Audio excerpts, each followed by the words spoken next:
So, మన తెలుగు వాళ్ళ సంస్కృతిలో బూరెలకి ఒక ప్రత్యేక స్థానం ఉందండి.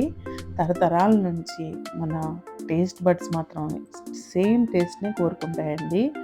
సో, మన తాతల నాడు ఏవైతే సాంప్రదాయ వంటకం పులిహోర, దద్దోజనం, పరమాన్నం, ఈ పూర్ణం బూరెలు, అలాగే ఇప్పటికి కూడా ఏ శుభకార్యమైనా, పండగైనా, నైవేద్యాలైనా ముఖ్యంగా అమ్మవారికి పెట్టవలసిన నైవేద్యాల్లో ఇది one of the most important one అండి.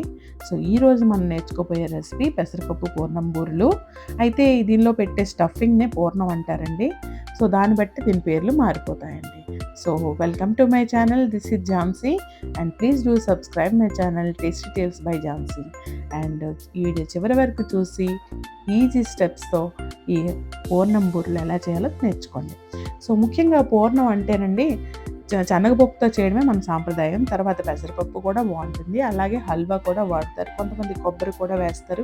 వివిధ ప్రాంతాల్లో వివిధ పేర్లతో ఉంటాయండి. లైక్ మహారాష్ట్రలో చూడండి మోదక్ కూడా సేమ్ రెసిపీ అనండి మ్యాక్సిమం. సో, ఈరోజు మనం చేయబోయే రెసిపీ ఇంగ్రీడియంట్స్ చూద్దాం. దానికోసం ముందుగా నేను 250 గ్రాముల పెసరపప్పుని, అలాగే 250 గ్రాముల తొక్క మినపప్పుని, అలాగే 200 గ్రాముల బియ్యాన్ని తీసుకున్నాం 3 కప్పులో. చక్కగా వాటర్ వేసి నానబెట్టేసుకొని మినిమం పెసరపప్పు అయితే హాఫ్ అన్ అవర్ నానాలి. మినపప్పు మాత్రం 1 అవర్ నానాలి. బియ్యం మినపప్పు నానబెట్టేసుకున్నాను. సో, ఇప్పుడు మనం చేయబోయే రెసిపీ చాలా చాలా టేస్టీ అండ్ డిలైట్ఫుల్ రెసిపీ అండి. చూడండి, ఆఫ్టర్ 1 అవర్ తర్వాత చూస్తే ఇలా నానింది పెసరపప్పు. మనకు కావలసినట్టే చక్కగా నానిపోయింది. ఇప్పుడు చక్కగా మిక్సీ జార్లో తీసుకొని చక్కగా మిక్సీ చేయండి. ఇది కోర్స్ గ్రైండ్ చేయండి. అంటే మరీ మెత్తగా ఉండకూడదు.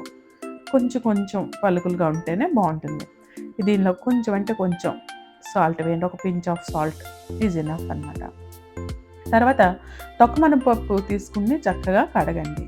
నానబెట్టి కొంచెం ఈ రోజుల్లో చాలామంది గుండు మినపప్పునే వాడతారు. కానీ ఈ తొక్క మినపప్పు అనేది చాలా చాలా న్యూట్రిషియస్ వాల్యూస్ ఉంటాయండి. బికాజ్ దానిలో తొక్క తీయకపోవటం వల్ల చాలా బలం, ఐరన్ కంటెంట్ అంతా కూడా రిమైన్ అయి ఉంటుంది. సో, చక్కగా కడిగేసుకొని చక్కగా రుబ్బాక నానబెట్టిన బియ్యం కూడా అదే మిక్సీ జార్లో వేసేసుకుని కొంచెం వాటర్, అంటే మన గారెల కంటే కొంచెం లూజ్ కన్సిస్టెన్సీ ఉంటే చాలు, మరీ ఎక్కువ లూజ్ ఉండకూడదు. సో, తర్వాత వేరే గిన్నెలో ఒక 2 టేబుల్ స్పూన్స్ ఆఫ్ ఇడ్లీ నూకను కూడా కడిగేసి దీనిలో కలిపేసుకుంది. ఈ ఇడ్లీ నూక కలపటం వల్ల మంచి క్రిస్పీనెస్ వస్తుందన్నమాట. సో, ఇప్పుడు మనం దీన్ని పక్కన పెట్టేసుకుందాం మూత పెట్టి. అయితే మనం పెసరపప్పు రుబ్బుని చక్కగా ఇడ్లీ పాత్రలో కానీ, ఇడ్లీ పాత్ర ప్లేట్లో కానీ, లేదా స్టీమర్ ఉంటే స్టీమింగ్ ప్లేట్లో కానీ వేసుకొని చక్కగా ఒక ఇడ్లీలాగా ఉడకపెట్టుకోండి. ఒక 10 మినిట్స్ దీన్ని ఇడ్లీ పాత్రలో పెట్టి స్టీమ్ కుక్ చేద్దాం. సో, ఈ స్టీమ్ కుక్ అయ్యేటప్పుడు మనం మిగతా ఇంగ్రీడియంట్స్ ఏమైతే కావాలో అవన్నీ దగ్గర పెట్టేసుకోండి. ఇప్పుడు చూడండి 10 మినిట్స్ అయిపోయాక ఒక స్పూన్ కానీ చాక్ కానీ పెట్టి చూస్తే దానికి ఏమీ అంటకపోయినట్లయితే ఫుల్గా కుక్ అయిపోయినట్టు. ఇప్పుడు ఇడ్లీలన్నీ తీసి ఒక ప్లేట్లో వేసేసుకొని చక్కగా చల్లార్చాక ఇలా చిన్న ముక్కలుగా కట్ చేసుకోండి. అంటే మిక్సీ చేయడానికి వీలుగా.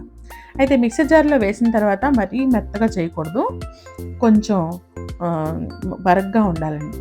మరీ మెత్తగా అవ్వకూడదు. చూడండి, ఈ కన్సిస్టెన్సీ ఉండాలి. ఇప్పుడు మిక్సీ జార్లో వేసుకున్నాను. చల్లారాక మాత్రమే మిక్సీ చేయండి. సో, దీన్ని కొంచెం చల్లార్చి ఈలో మనం పాకాన్ని రెడీ చేసుకుందాం. పాకం కోసం మీరు బెల్లాన్ని నానబెట్టి దాన్ని ఫిల్టర్ చేయొచ్చు. అయితే నేను ఇక్కడ తీసుకుంది ఆర్గానిక్ బెల్లం. దీనిలో ఇసుక అలాంటిది ఏమి ఉండదు కాబట్టి డైరెక్ట్గా వేసేస్తాను. అయితే ఈ బెల్లం క్వాంటిటీ ఎంతంటే సేమ్ మనం పెసరపప్పు ఎంత తీసుకున్నాం దానికి ఈక్వల్ క్వాంటిటీ, అంటే 250 గ్రామ్స్ ఆఫ్ బెల్లాన్ని తీసుకున్నాను ఇక్కడ. సో, దానిలో కొంచెం ఒక 2 స్పూన్స్ ఆఫ్ వాటర్ యాడ్ చేసి స్టవ్ మీద పెట్టేసుకోండి. ఇంకా వాటంతట అవే కరిగిపోతాయి. ఇక్కడ మరీ ముదురు పాకం రావక్కర్లేదు. కొంచెం చిక్కబడి ఒక డ్రాప్స్లా వస్తే చాలండి. పాకం అనేది మరీ జారిపోకుండా గరిటలో చిన్న డ్రాప్స్లా నెమ్మదిగా పడాలి. అప్పుడు మనం పెసరపప్పు స్టఫింగ్ ఉంది కదండి, ఇడ్లీగా చేసుకుంది, అది దానిలో కలుపుకోవాలి. అయితే దీనికోసం ఈ బెల్లాన్ని బెల్లం మరుగుతున్నప్పుడు కొంచెం తిప్పుతూ ఉండాలి. అదర్వైజ్ అది అడుగు పట్టేసి మాడిపోయే ప్రమాదం ఉంది. చూడండి, ఇప్పుడు ఇది రెడీ అండి. ఇలా బబుల్స్ రావాలి. తర్వాత దీనిలో మన పెసరపప్పు స్టఫింగ్ని యాడ్ చేసేసుకున్నాను. కొంచెం ఇలా పెట్టాక తర్వాత మన పప్పు గుత్తు కానీ లేదా ఏదైనా ఒక చెక్కగరిటతో కానీ చక్కగా ఇలా కలుపుకోండి. ఎందుకంటే మనం ఎక్కువ మెత్తగా చేయలేదు మిక్సీ. మామూలుగా ఒక 2 టైమ్స్ కోర్స్ గ్రైండ్ చేసాం అన్నమాట. చక్కగా ఇలాగా బెల్లం అంతా కూడా ఈ పెసరపప్పు పీల్చుకున్నట్టు చూడండి. ఇప్పుడు మనం ఎలాచీలు చూపించాను కదా, ఒక 10 ఎలాచీలని చక్కగా దంచుకొని ఆ పొడిని మాత్రమే దానిలో యాడ్ చేసేసుకోండి. కరెక్ట్గా ఇలా దగ్గరికి అయినప్పుడు ఎలాచీ పొడిని యాడ్ చేసేసుకోండి. దీనివల్ల మంచి స్మెల్ వస్తుంది. తర్వాత దీనిలో పచ్చి కొబ్బరి అయితే ఇప్పుడే వేయాలి. అయితే నేను ఇక్కడ ఎండు కొబ్బరి పొడిని వేస్తున్నాను. ఒక 3 స్పూన్స్ వేసుకోవచ్చు.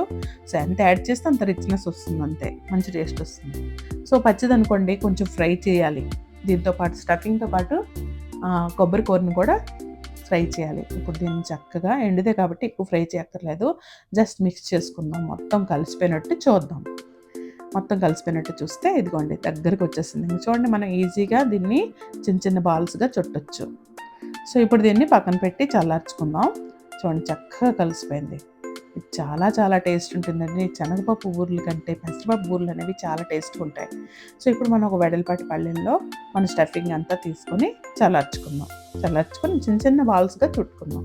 అయితే ఇక్కడ 250 గ్రాముల పెసరపప్పుకి ఒక మినిమం ఒక 25 to 30 బూరెలు వస్తాయండి.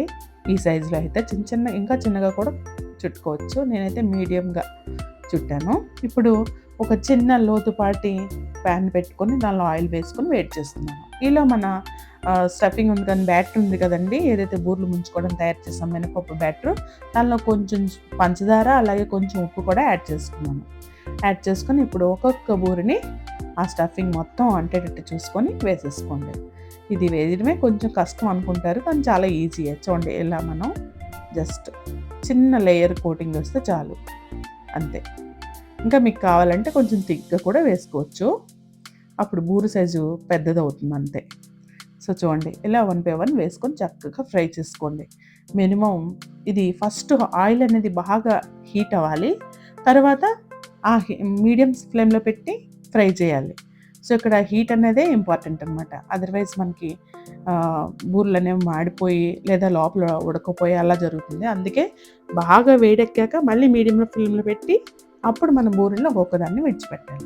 చక్కగా ఫ్రై చేసుకోండి. ఈ బూరెలు అనేవి వాటికి ప్రతి ఒక్కరికి చిన్ననాటి జ్ఞాపకాలు ఈ బూరెలతో ముడిపడి ఉంటాయండి. నాకు కూడా చిన్నప్పుడు చాలా చాలా రకాల బూరెలు తినేదాన్ని, మా అమ్మమ్మ చేసి పెట్టేది. సో చూడండి, ఫైనలీ మన బూరెలు రెడీ అయిపోయాయి, పెసరపప్పు బూరెలు. So hope you like my video. తప్పకుండా ఈ వరలక్ష్మి వ్రతంకి ప్రసాదం చేసి అమ్మవారికి పెట్టండి. అలాగే ఇంకా కొన్ని మంచి మంచి వీడియోస్ నేను అప్కమింగ్ వీడియోస్లో పెడతాను. తప్పకుండా ఫాలో అవ్వండి అండ్ సబ్స్క్రైబ్ చేయండి. కామెంట్, లైక్, షేర్ కూడా చేయండి. మీకు నచ్చితే కనుక షేర్ చేయండి. అండ్ ఈ బూరెలు మాత్రం తప్పకుండా ట్రై చేయండి. సో ఈ అందమైన ఈ బూరెల్ని చూస్తుంటే ఒక అందమైన, అదే ప్రతి అమ్మాయి అందమైందే, అందమైన అమ్మాయి మనసుతో పోల్చేవాళ్ళంటండి కవులు. చూడడానికి కఠినంగా లోపల చాలా సాఫ్ట్గా crunchy out side and soft inside అనమాట. అచ్చం మన లేడీస్ మనసులాగా ఉంటుందండి. తప్పకుండా ట్రై చేస్తారు కదా. Bye bye. See you in the next video. Thank you so much.